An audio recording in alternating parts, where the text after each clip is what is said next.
Nagpapasalamat ang rising OPM at Harana Pop Band na PAHAM sa achievements nila ngayon sa music industry.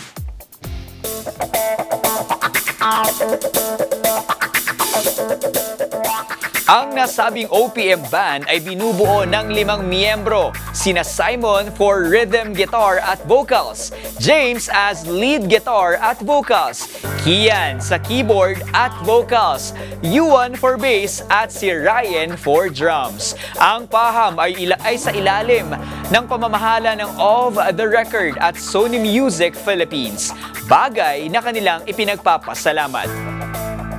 Ang gusto po naming ibigay na or iparinig sa mga audience namin ngayon is yung tinatawag naming Harana Pop, which is yung traditional na Harana pero in a modern way na may konting twist ng aming tunog.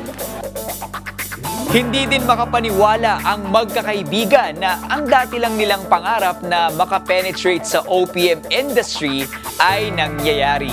Magugunitang unang nag-release ng kanta ang banda noong kasagsagan ng paglaganap sa mundo ng pandemya. Medyo nahirapan din po kami since hindi po kami nakakapagsama-sama. And yung only way para makapag-produce kami ng contents, ng music is through performing online. Nag-edit pa kami, ganyan-ganyan, nag-mix online, and yung mga videos din through online lang. Nakaraang taon naman nang mapasama ang kanilang banda sa listahan ng baguhang musikero na kinikilala ng Awit Awards. Ang kanilang highly anticipated self-titled debut album na PAHAM ay nakalabas na din sa streaming music platforms worldwide. Nagbahagi din ang isa sa kanila ng inspirasyon sa paggawa ng bagong kanta.